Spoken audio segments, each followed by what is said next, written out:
No somos la primera radio que escuchaste. Fuimos la última. Y te quedaste. Radio Sónica.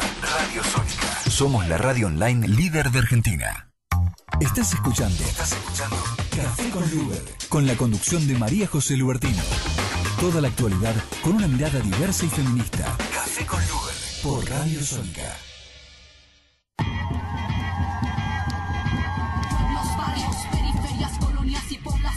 Varias las que ya no se conforman, no callamos, escribimos ahora nuestra historia exigiendo el derecho de existir en la memoria. Pueblos, barrios, periferias, colonias y poblas somos varios los que ya no se conforman, no callamos, escribimos ahora nuestra historia exigiendo el derecho de existir en la memoria. Ya mucho tiempo pasado. Hola, esto es Café con Luber y estamos empezando una nueva semana. Como ustedes ven, semana caliente, los mercados no paran de subir y presionar sobre el dólar y mañana tenemos un martes difícil con el vencimiento de las Levax. Todos los que ni especulamos en la bolsa, no tenemos idea de las cuestiones financieras, creo que la Argentina está en vilo y pendiente a ver cuántos mañana se quedan en Levax o cambian al dólar o qué hace el gobierno, se inventan algo, pero gran preocupación porque todo esto, aunque parezca de otra dimensión paralela, afecta a todos nosotros cotidianamente y cada centavo que sube el dólar es un peso menos en tu bolsillo. Así que bueno, vamos a estar con todos estos temas hoy con la presencia de nuestro columnista exclusivo Alejandro López Mieres, pero también vamos a estar hablando de varias cosas que tienen que ver con la ciudad de Buenos Aires y todo lo que hicimos en estos días. Estuvimos este fin de semana una reunión muy importante, multitudinaria, organizaciones no gubernamentales de toda la ciudad, organizaciones sociales, gremiales, más de 300 organizaciones nos reunimos el sábado en Parque Patricios para firmar un petitorio y un rechazo formal del proyecto de código urbanístico de la ciudad de Buenos Aires que está impulsando Rodríguez Larreta, un código urbanístico que viene a duplicar la construcción en la ciudad, en alturas, en lugares, y donde junto con las ventas de tierras públicas que se está haciendo a lo largo y ancho de la ciudad, va a restringir la posibilidad, por un lado, de crecer en espacios verdes, pero también va a significar una presión sobre el precio de la tierra en la ciudad, con lo cual los alquileres y los precios de los inmuebles en la ciudad también van a ser otro motivo de dolor para todos nosotros. O sea, el gobierno de la ciudad dice que la ciudad podría tener el doble de construcciones, edificios, alturas que lo que tiene. Estamos en una ciudad de 3 millones de personas y hay que convertirla en una ciudad de 6 millones de personas. Este código está hecho solo para el negocio inmobiliario, no prevé en absoluto cómo va a mejorar la infraestructura, la movilidad para esas supuestas 6 millones de personas. La ciudad en realidad desde hace 60 años no cambia la cantidad de personas que viven en ella, por lo tanto no es un problema de presión de quienes quieren venir a vivir en la ciudad, más bien ocurre que muchas personas no acceden a tener un departamento propio y siguen alquilando, pero esto se debe al valor de los inmuebles y con estas modificaciones en el código urbanístico y en el código de edificación lo que va a pasar es que los inmuebles van a pasar a valer todavía más. Además, disparates como que van a habilitar que un departamento pueda tener como medidas totales 15 metros cuadrados. Van a habilitar que una aula de una escuela pueda tener como medida total 9 metros cuadrados. Hay medidas regresivas en relación a lo que es accesibilidad, habitabilidad, quitan sol, quitan luz, quitan pulmón de manzana, quitan espacios verdes, bueno, toda una serie de cosas que están, si entras en nuestro Facebook, en nuestro Twitter, tenemos los links de los documentos oficiales y de los documentos alternativos elaborados por los vecinos. Así que vamos a seguir con este tema y nosotros como contrapartida elaboramos un proyecto de ley que es una carta del derecho a la ciudad, donde ponemos todo lo que creemos que debe hacerse en la ciudad para vivir mejor, para el buen vivir en Buenos Aires.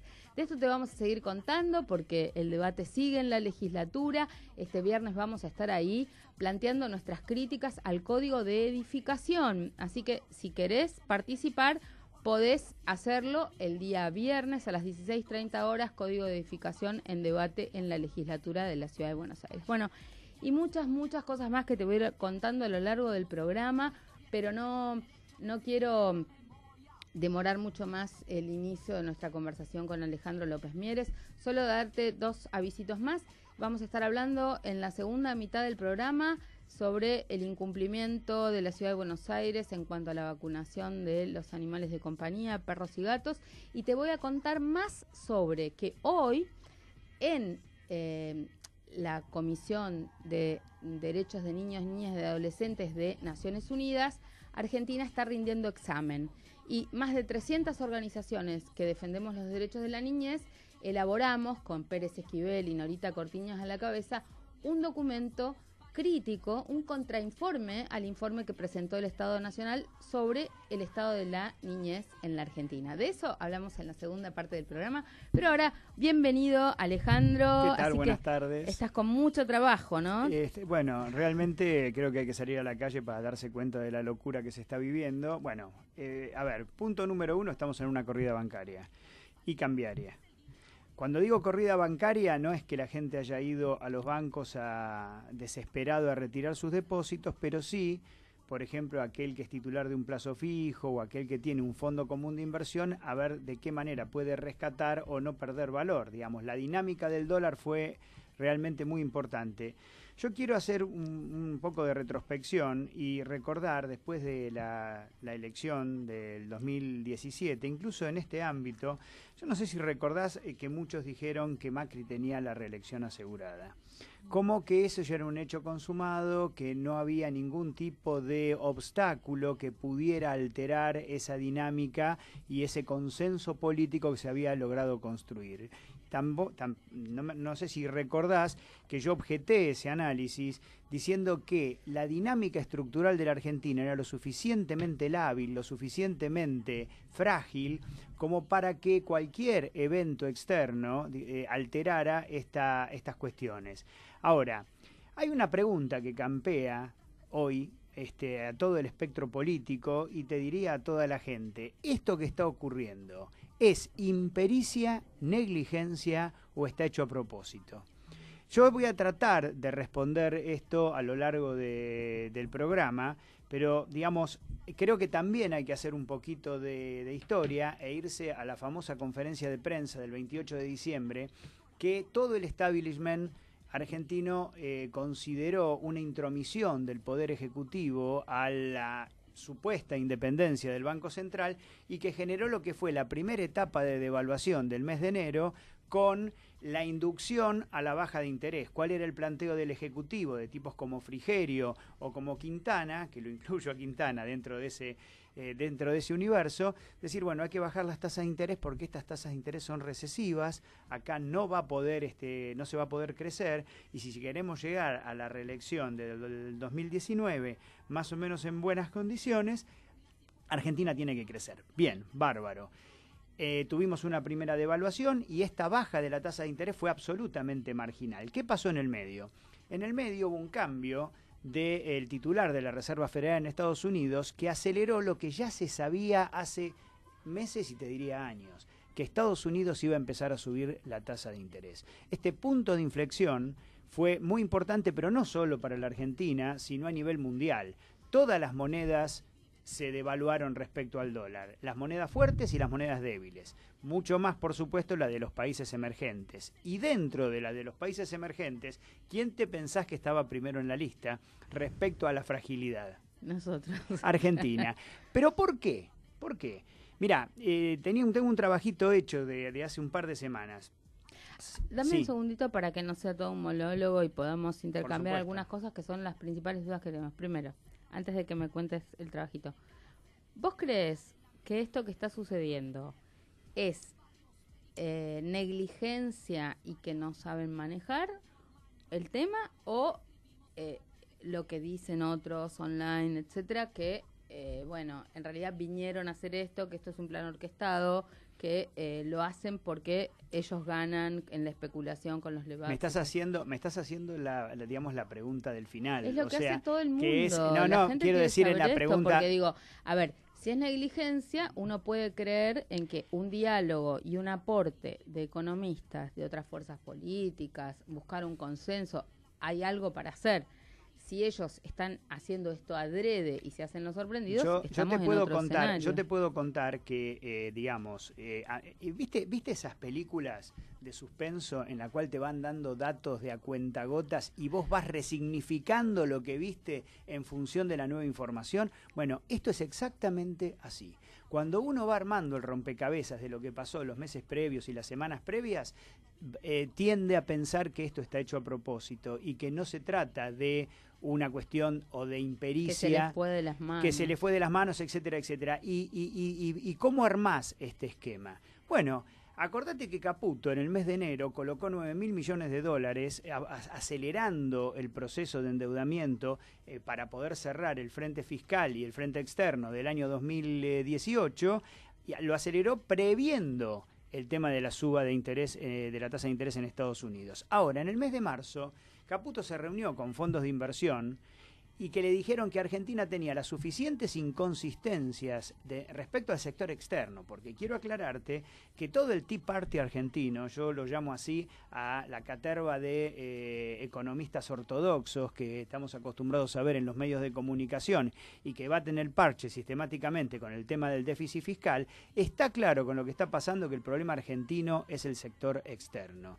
Mirá, en los 27 meses que van hasta fin de marzo de este año del gobierno macrista, se fueron, en términos de intereses de deuda, me refiero a deuda del Tesoro, deuda de provincias, deuda de empresas, turismo, digamos, remisión de utilidades al exterior de las empresas y fundamentalmente fuga 90.000 millones de dólares de la economía argentina. Que ya veníamos con cuánto abajo, 90.000. Yo me acuerdo hablando de esto desde antes del gobierno la fuga, de Néstor y de Cristina. La fuga no paró nunca. La fuga fue sistemática, pero vos la tenías compensada con una cuenta corriente positiva. Vos ahora tenés un rojo en todas las cuentas. Ahora, estos 90.000 que se fueron, desaparecieron de la economía argentina, ¿cómo han sido financiados? Con deuda.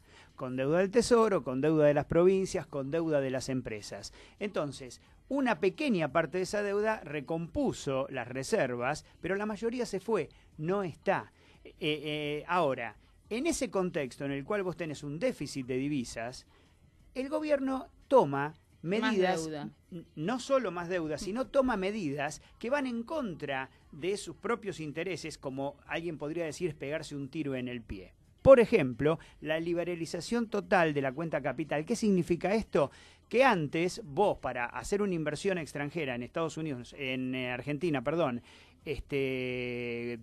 financiera, vos tenías un encaje del 30%, tenías que encajar el 30% de tu inversión y estar un año estacionado para poder llevártelo. Eso no está más.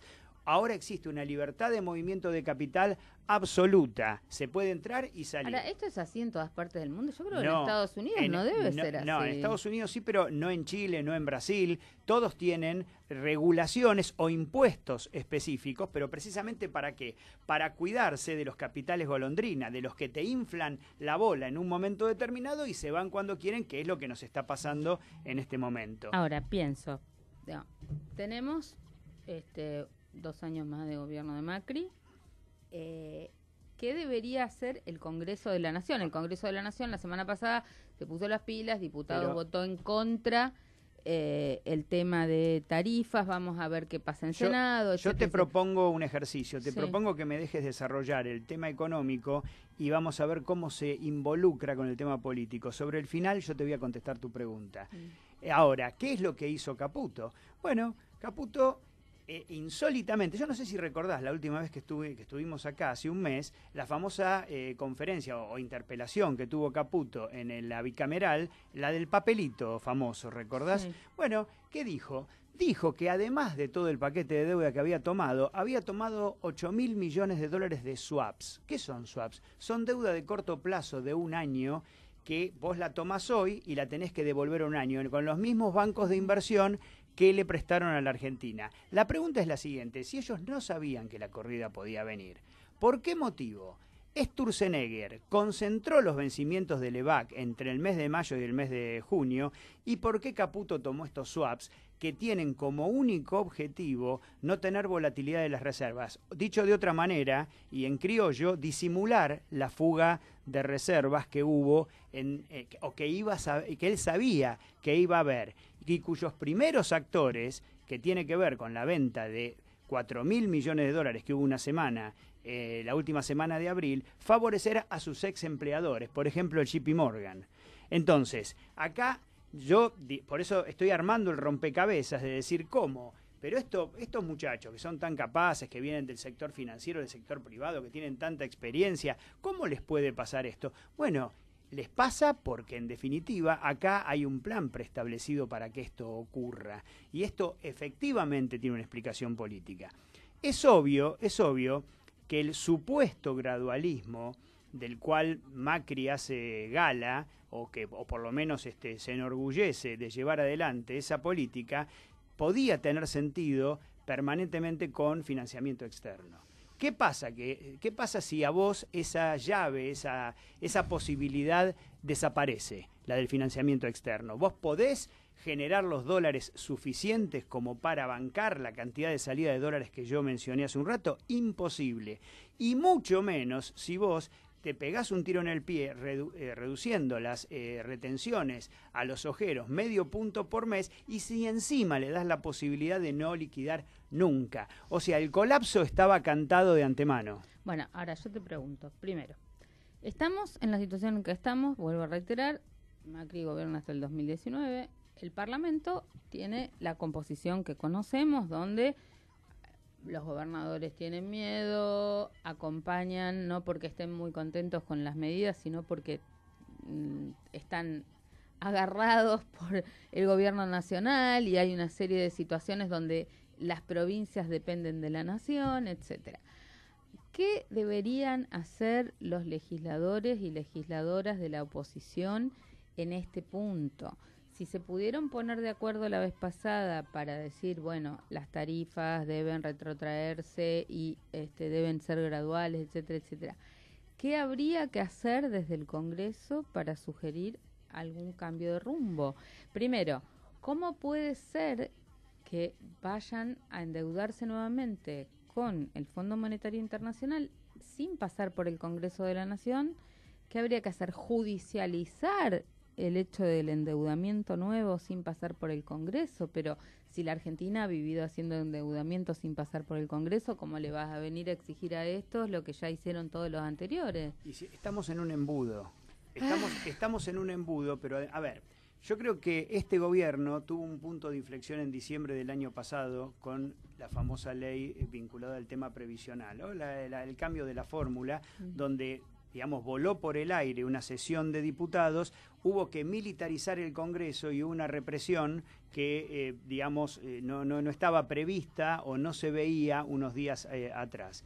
Entonces, la calle tiene un poder muy, muy, muy importante. Ahora, en general, cuando vos lees los medios, te van a decir que esta crisis está inducida desde afuera por el tema de la tasa de interés de Estados Unidos, te van a hablar del impuesto a la renta financiera que los extranjeros quisieron evitar. Bueno, ¿y si la explicación es política? ¿Y si realmente lo que pasó con la ley vinculada al tema de la anulación de los tarifazos no se lee, no se puede leer desde dentro y desde afuera, desde el poder real y del poder internacional, como la ruptura de la alianza en el poder? O sea, ahí vos tenés un peronismo, el peronismo federal, lo tenés a Massa, a los que ellos mismos llaman el peronismo racional, con una ruptura. Si hasta acá nosotros acompañamos, le votamos prácticamente todos los proyectos centrales que tuvo el macrismo, pero nosotros no nos subimos a esto. Y en el caso endógeno, interno de la Alianza Cambiemos, la posición del radicalismo, específicamente con el tema energía, donde Cornejo le pidió la renuncia a Macri de por lo menos 2 funcionarios, y ahí puertas adentro, bastante tole-tole. Entonces, a mí me parece que el hecho de que se haya visto esta ruptura en la alianza en el poder, en un contexto, entre comillas, quiero aclarar, gradualista, implica que el ajuste necesario que todo el establishment, y cuando me refiero a todo, ya no hago una distinción como la que había en el 2001 entre devaluadores y dolarizadores. Me parece que ahora todo el establishment, y lo vemos en las declaraciones de las asociaciones empresarias en términos de disciplinamiento a los gobernadores y a los diputados, es decir, ¿cómo van a votar eso? Están conspirando contra el país porque este ajuste, este tarifazo es necesario. ¿No será que la ruptura de la alianza en el poder es lo que está viendo el establishment para generar la corrida? Bueno, con esta pregunta, que de alguna manera termina siendo retórica. Bueno, vos me preguntaste y yo te contesté. Nos vamos a escuchar un poquitito de música en plan sublevación y volvemos.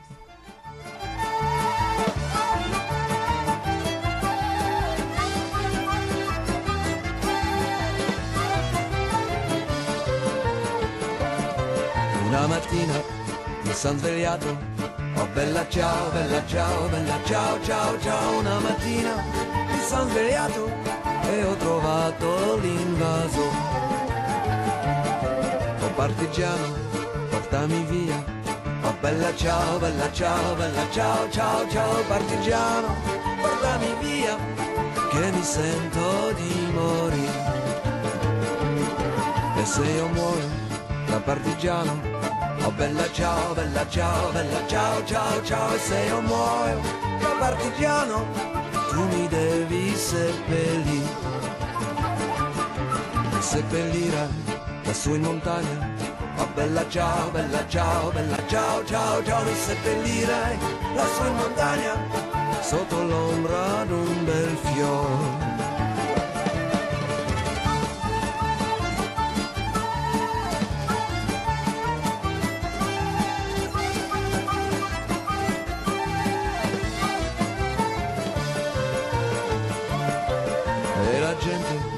Passerà, oh bella ciao, bella ciao, bella ciao, ciao, ciao. E la gente che passerà e dirà, oh che bel fiore. E questo è il fiore del partigiano. Oh bella ciao, bella ciao, bella ciao, ciao, ciao. E questo è il fiore del partigiano, morto per la libertà. Bueno, Bella Ciao, estamos esperando la tercera temporada. Lo único que nos queda, lo que nos rescata son las series, lo que nos rescata es el arte. Bueno, contentos de haber visto a Darín en la red carpet de Cannes con Bardem y Penélope Cruz. Una de las pocas buenas noticias que tuvo la Argentina en estas semanas. Y también, hablando de arte, quiero contarles que ayer estuvimos con nuestra amiga Luciana Pecker, que presentó su libro en la Feria del Libro, Putita Golosa.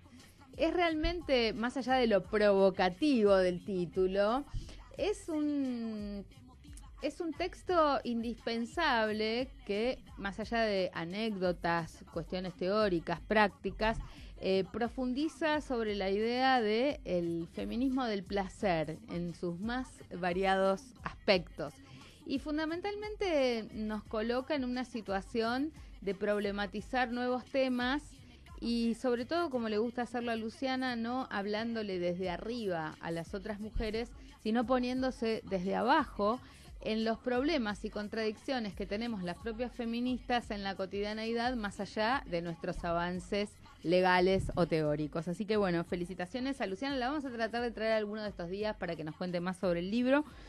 Y también te cuento, como te decía, que estuvimos con Adolfo Pérez Esquivel, Norita Cortiñas y más de 300 organizaciones que a lo largo y ancho del país defienden los derechos de niños, niñas y adolescentes para denunciar realmente casos muy graves que están ocurriendo de gatillo fácil sobre niños, niñas y adolescentes, pero fundamentalmente sobre varones, niños y adolescentes, Hubo casos bastante espeluznantes en el último tiempo, en Mendoza, en Formosa, en Tucumán, que tienen que ver con este recrudecer de como cierta permisividad en la represión policial y sobre todo la falta de un protocolo de actuación de las fuerzas de seguridad en relación a niños, niñas y adolescentes, que en ese sentido, bueno, nuestra presentación y nuestra denuncia de estos días tiene que ver con denunciar esto y también con nuevas formas, más allá de las ancestrales ya estandartizadas, formas de redes de trata en relación a niñas y adolescentes. Y también, bueno, hoy Argentina rinde cuentas ante el Comité de Derechos del Niño y nosotros estamos también relevando allí todo lo que tiene que ver con la precarización de la situación de niños, niñas y adolescentes, no solamente en términos de el aumento de la pobreza sobre niños, niñas y adolescentes, sino también todas las situaciones de debilidad en el marco de la educación pública, temas que tienen que ver con la regresión o retrocesos en la asignación universal por hijo, en lo que es la situación de los niños, niñas y jóvenes con discapacidad. Así que bueno, también estos documentos están en mi página web, lubertino.org.ar, los pueden ver en la sección documentos de la página web y veremos si el Comité de Derechos del Niño toma cartas en el asunto y le hace recomendaciones a la Argentina en relación a estos documentos que hemos presentado. También estos documentos van a ser elevados a la Comisión Americana de Derechos Humanos. Bueno, y ahora en un ratito nomás vamos a estar comunicándonos con Carolina Ragazzoni para ver esto que te decía, que es tan grave. Desde hace muchos años venimos haciendo un seguimiento de lo que en la Constitución de la ciudad son los derechos de la fauna urbana y sobre todo de los animales de compañía, perros, gatos. Vos sabés que yo como legisladora impulsé muchos proyectos para que hubiera, atención sanitaria de los animales en cada una de las comunas, algo que se aprobó la ley, se votó el presupuesto y nunca se crearon los puntos de atención sanitaria. Esto tiene que ver sobre todo con la castración de animales, de perros y gatos, pero más allá de eso, ahora estamos en un punto de retroceso todavía más agudo, donde hay calendarios de vacunación de perros y de gatos que tienen que ver con el rol que debe cumplir el Instituto Pasteur, y esto no se está cumpliendo en absoluto. Fundamentalmente esto es grave porque además de la salud de los propios animales, es algo que nos va a afectar a todos nosotros. Tiene que ver sobre todo con las posibilidades de transmisión de enfermedades a humanos, etcétera. Cosas que en una ciudad como Buenos Aires ya hace mucho tiempo estaban absolutamente dejadas de lado, pero que ahora vuelven a reaparecer.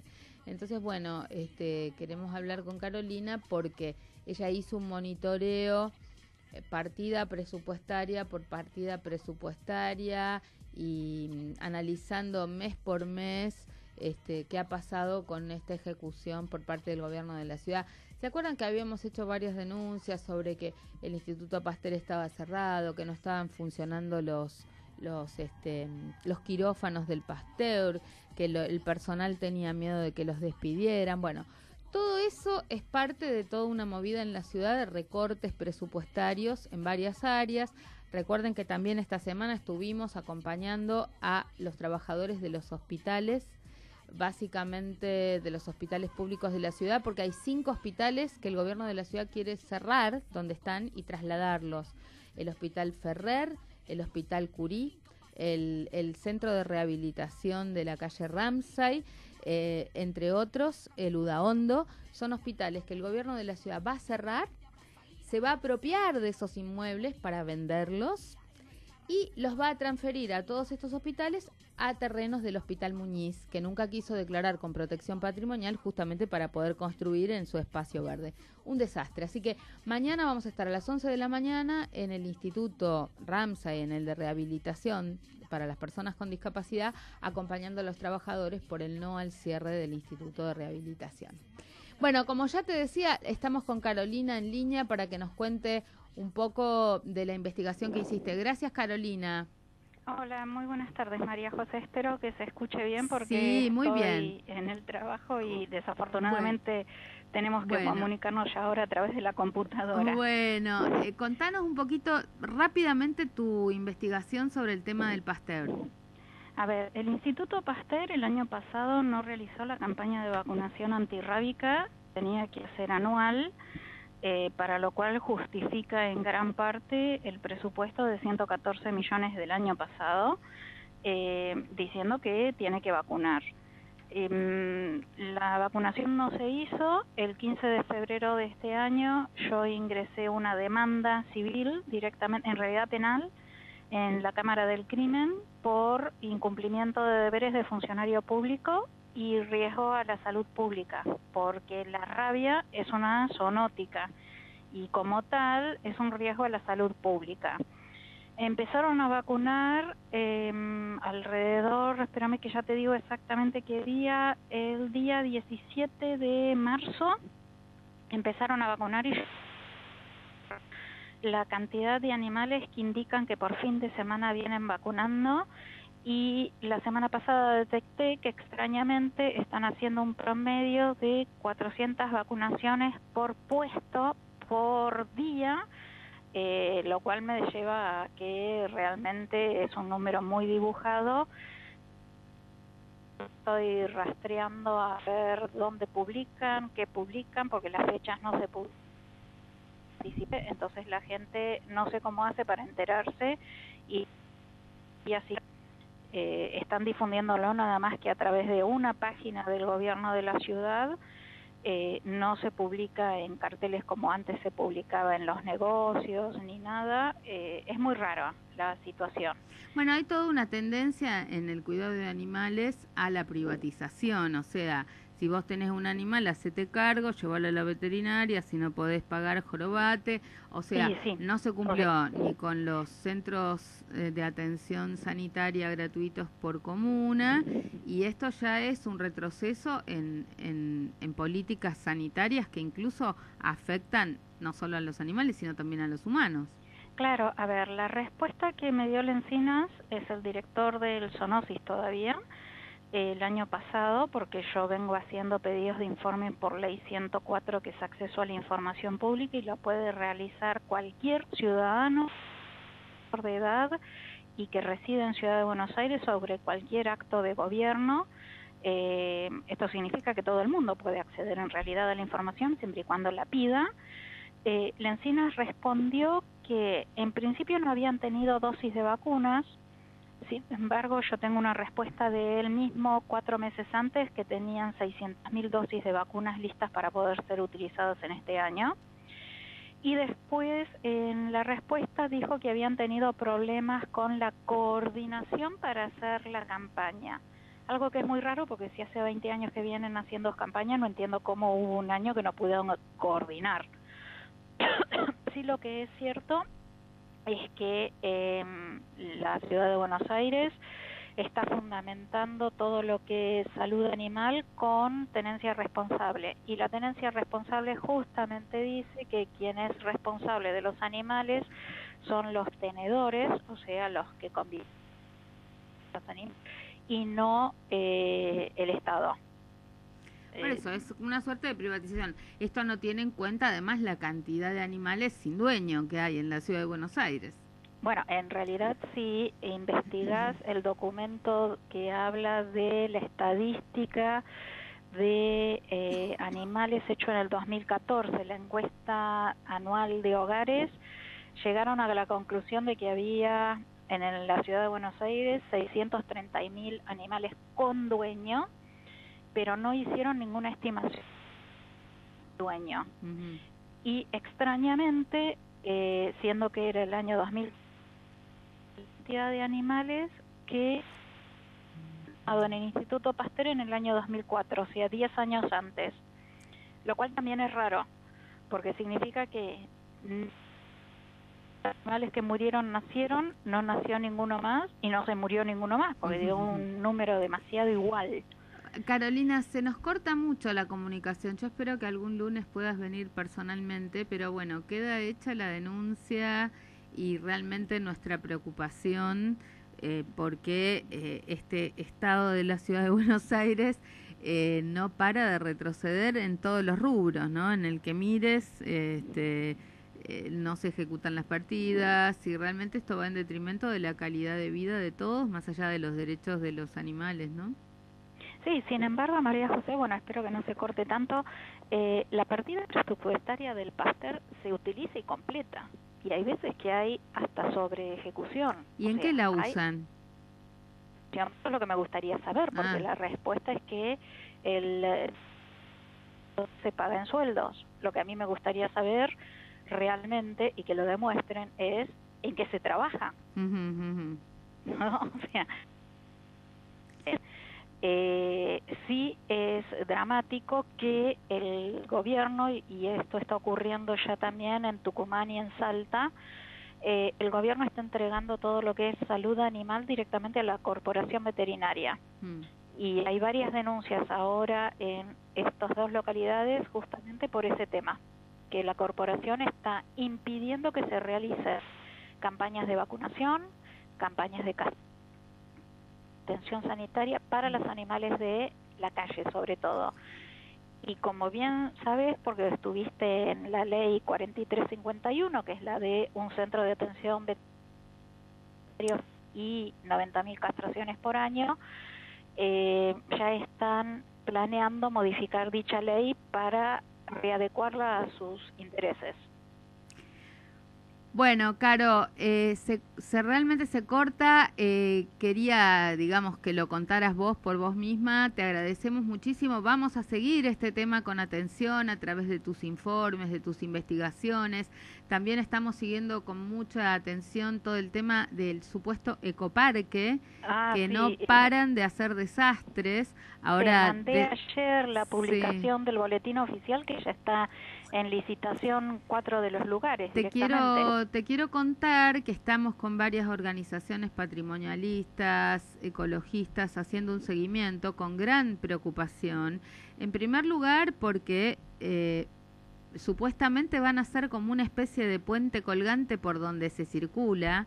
Las personas van a poder circular gratis solo por el anillo central y después cada uno de los espacios va a estar privatizado y hay que pagar en cada uno de los espacios. O sea que de nuestro proyecto de ley original es una especie de Disneylandia en un lugar compacto, pero van a tirar abajo arboleda, de la arboleda añosa que tiene más de 100 años, que es parte de lo que era el viejo zoológico, y fundamentalmente esto es gravísimo para la biodiversidad urbana porque, como vos bien sabés, más allá de los animales exóticos que tenían en las jaulas en el zoológico, el patrimonio de la biodiversidad del zoológico vale más por la cantidad de diversos pájaros, mariposas, insectos que tienen los árboles del propio zoológico, que van a arrasar con esa arboleda. Así que vamos a seguir con este tema. Ahora Andy Freire ya no está más a cargo del área, desmontaron el área que quedó dividida en dos, un área fue educación con la ministra de Educación y otra Hacienda, pero el negocio continúa y esto es un desastre, ¿no? Así que no sé cómo habrá que judicializarlo para parar este otro pequeño gran disneyficador curro. Así que bueno, te llamo para que sigamos hablando de todo esto en breve. Espero que puedas estar en una línea telefónica que nos permita mejor comunicación, ¿eh? Sí, muchas gracias, perdón. Y un beso grande. Gracias, Carolina, un besote. Chau, chau. Chau, chau. Bueno, seguimos. Y mientras estamos acá hablando amigablemente, el dólar en 25.30. No para el efecto López Miere. La culpa es mía, totalmente. No es de Caputo ni de Sturzenegger, claro, sino que estás hablando acá y los oyentes nuestros salieron corriendo a comprar. Mientras hablábamos de la vacuna de los animalitos, estaban comprando dólares. Absolutamente, no, pero para que tengan una idea de la gravedad, hoy... No, es que si no lo tomamos así, no, sin duda. Hoy en particular, y ya con la intoxicación que tuvo la gente el fin de semana leyendo todos los editoriales periodísticos de todos los diarios, bueno, hoy a primera hora, a las 10 de la mañana, el Banco Central puso en venta $5.000 millones a 25, $5.000 millones, o sea, la décima parte de las reservas totales, y diría que el 20% de lo que son las reservas netas, las que realmente puede utilizar el Banco Central. Y además tomó otra medida y es liberar los encajes de los bancos. Los encajes son la parte inmovilizada de los depósitos que tienen los bancos como reserva de cuidado ante alguna corrida o lo que sea. Las eliminó, o sea, quiero decir, eliminó los encajes para que los bancos mañana salgan a poner sus fichas el super martes, donde vencen 680.000 millones de pesos en Lebac, y los bancos que tenían el 40% seguramente se vayan a llevar una parte muy importante. Es altamente probable que mañana el gobierno lo quiera poner como una especie de, no de triunfo, pero digamos de no catástrofe el día de mañana, donde quizás la renovación entre los bancos, lo que le queda residual a las compañías de seguro, los fondos de inversión y algunos que renueven a tasas del orden del 45% anual, hacen que son negocio igual, disparatadas. Claro, pero lo que pasa es que la dinámica del tipo de cambio sigue en términos bastante preocupantes. Para tener una idea, el dólar mayorista cerró fin del año pasado 18.60, ahora está 25. O sea, estamos hablando de una depreciación realmente muy, muy importante que vuela. A ver, si hay que hacer una definición conceptual de lo que estamos viviendo, esto decreta la muerte de lo que se llamaba gradualismo, acelerando un proceso que muchos pensaban que iba a generarse después de la elección del 2019.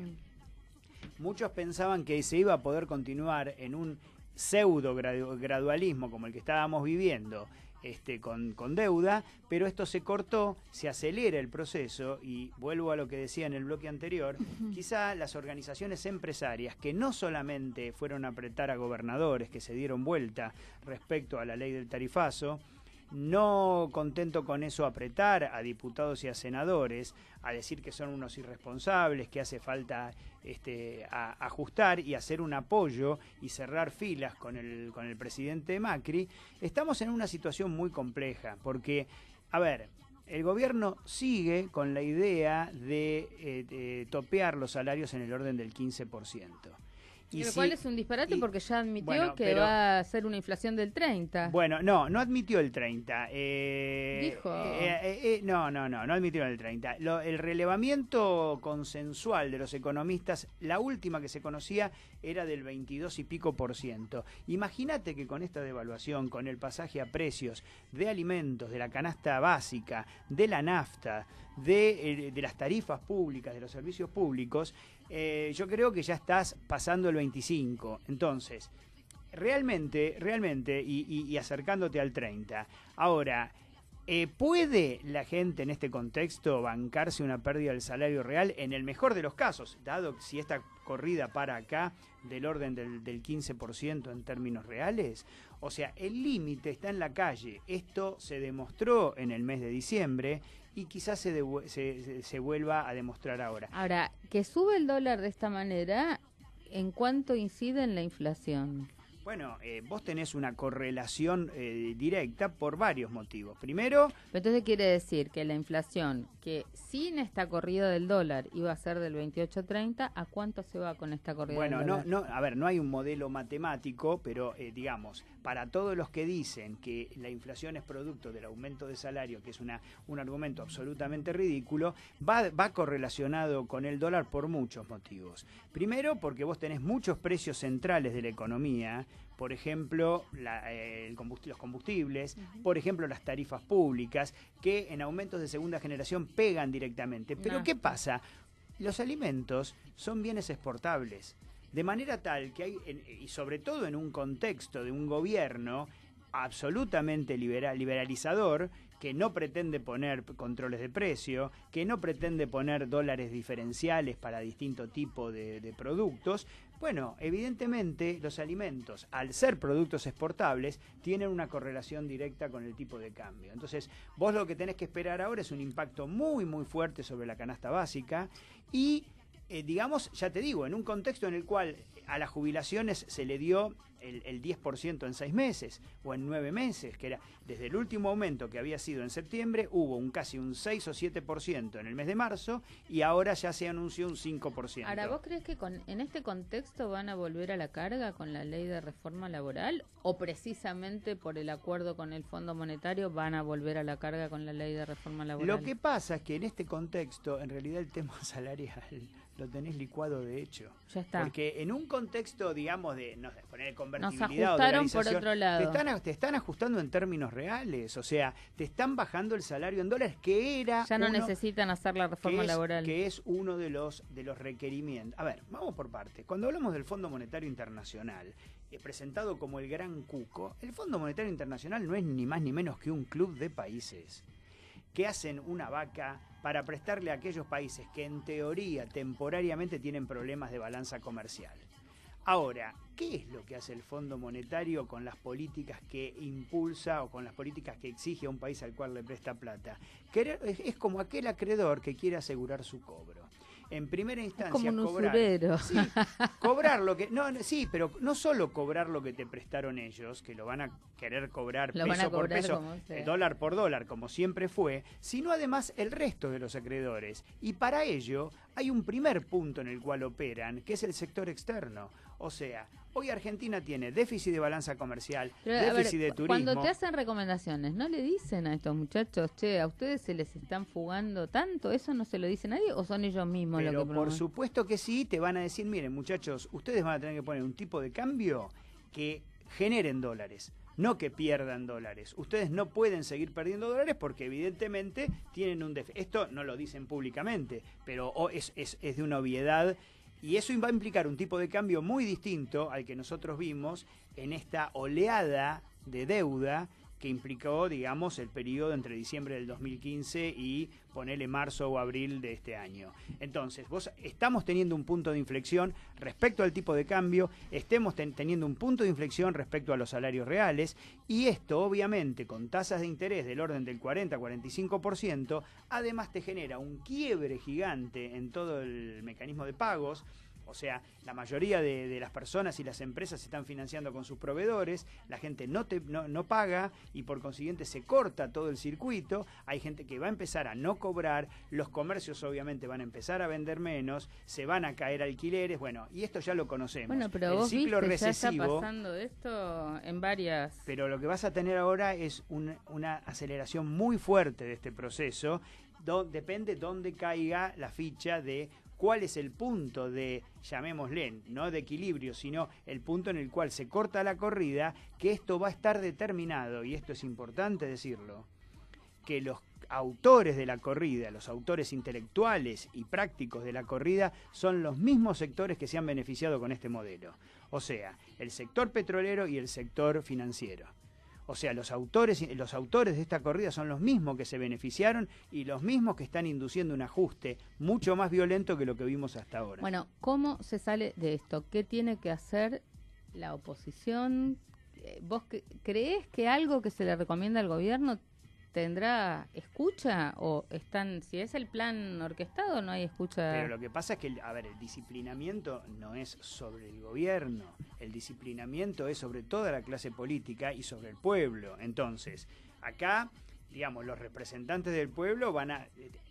yo pongo el ejemplo del tema de la ley de tarifazo cero. La gente está descreída y enojada, pero sigue creyendo que Macri está buscando el rumbo y que Cristina se afanó todo y que los anteriores fueron peores, que este problema lo generó Cristina. Yo personalmente eso es lo que cree no la creo gente. Que sea una percepción, esto es lo por que... lo menos está dividido la mitad y la mitad. En todo caso, el rechazo a cuestiones del gobierno anterior son los que pudieron haber justificado el resultado de la elección de octubre del 2017. Yo no creo que en este momento, de hecho las encuestas dicen otra cosa, el tema del se robaron todos, o el tema de la representación simbólica de lo que implicó el gobierno anterior, o digamos correlacionar la crisis con la corrupción, sea una herramienta eficiente para poder sostener esto.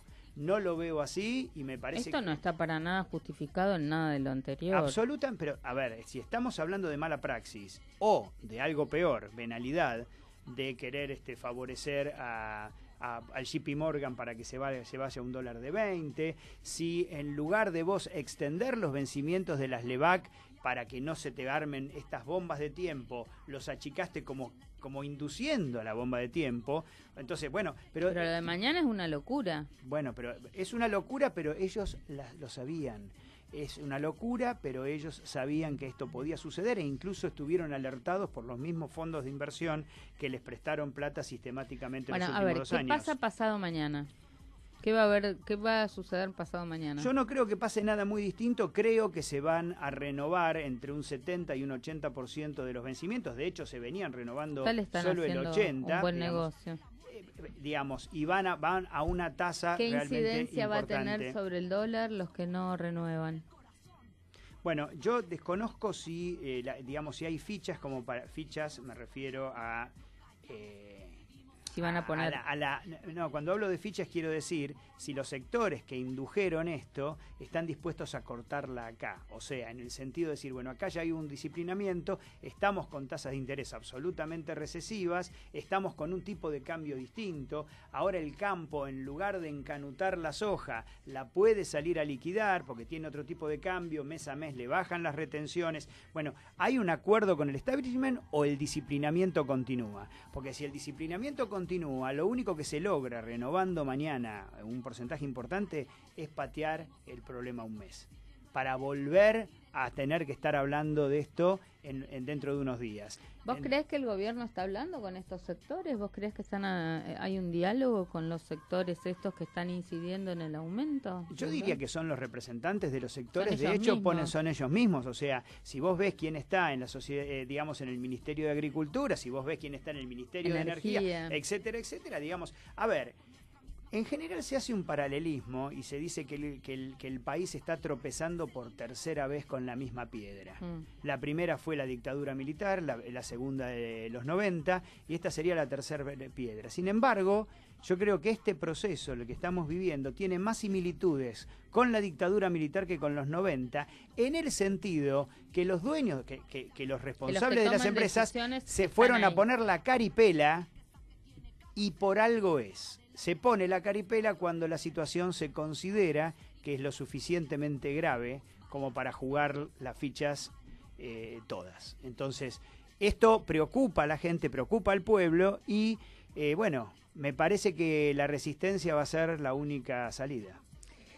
Bueno, no es muy alentador el panorama de esta semana, pero vamos a seguir adelante con la mejor predisposición, informándonos, dialogando, construyendo alternativas en lo poco o mucho que podamos de abajo para arriba. Recordemos que mañana seguimos discutiendo en la Cámara de Diputados el aborto legal, seguro y gratuito, que estamos a un mes de que esto llegue al recinto y que confiamos, tenemos toda la energía de que va a salir una muy buena ley y sigue habiendo manifestaciones de apoyo, actividades, fotos colectivas de mujeres fotógrafas, camarógrafas, mujeres que están en radio, no sé, pañuelazos en la Villa 21-24, en las provincias, siguen subiendo fotos, siguen llegando actividades en Twitter y en las redes sociales de la campaña por el derecho al aborto a lo largo y ancho del país, así que eso nos pone realmente muy esperanzadas en que esto puede avanzar y bueno, ya pensando en el Senado. Y empezaron las reuniones, las asambleas hacia el 3 de junio, que es nuestro futuro próximo encuentro masivo en las calles del Ni Una Menos. El Ni Una Menos este año, más allá de las tradicionales luchas por la violencia en términos tradicionales, también va a hablar de la violencia económica, de las precarizaciones laborales de las mujeres, de otras formas de violencia que se dan en estos tiempos. Así que eso es interesante, se hacen las reuniones todos los viernes allí en el predio de Chacarita de la Mutual Sentimiento y vamos a seguir contándoles eso como avanza. Y te contaba que mañana también vamos a estar acompañando esta movilización de los trabajadores y trabajadoras profesionales de la salud que resisten la mudanza que el gobierno de la ciudad quiere hacer para cerrar estos 5 o 6 predios del Muñiz, el del Ferrer, el Udaondo, el Marie Curie, el Instituto de Rehabilitación de Personas con Discapacidad. Mañana la convocatoria es allí en el Instituto de Rehabilitación de Personas con Discapacidad. La semana pasada estuvimos en el Marie Curie, los vamos a estar acompañando y fundamentalmente la idea es que no haya traslados, que no haya cierre de hospitales, que no haya cierre de servicios, que se puedan seguir prestando los recursos y sobre todo algo que están denunciando es que están dejando de proveerles de los materiales que necesitan para trabajar, que esto es como un desabastecimiento en estos hospitales, también para generar un efecto de que la gente no vaya, etcétera, ¿no? Y que la gente vaya a otros hospitales a atenderse. Esto la verdad que nos preocupa bastante. Y también el miércoles 16 a la tarde vamos a estar en el Congreso de la Nación acompañando a las personas con discapacidad. Hay una marcha, hay una convocatoria y una denuncia muy importante de las personas con discapacidad a lo largo y ancho del país, porque no solo se ha precarizado su situación a partir de el retraimiento de los subsidios que en términos económicos se les da, el quite de pensiones y subsidios a las personas con discapacidad, sino también porque no están funcionando los organismos encargados de la defensa de sus derechos. El Observatorio de Derechos de las Personas con Discapacidad, que yo conduje hace algunos años, está acéfalo desde hace varios meses y hay realmente grave preocupación porque les prometieron que lo iban a pasar a la Defensoría del Pueblo de la Nación, eso no sucedió y están sumamente consternados, así que el miércoles 16 también hay movilización de las personas con discapacidad. Bueno, nos estamos despidiendo, son las 16 horas, gracias Alejandro López Mieres, gracias Álvaro en la técnica y por supuesto gracias a Radio Sónica, será hasta la semana que viene. Muchas gracias a todos ustedes por seguirnos, por acompañarnos y seguimos en las redes sociales. Chau.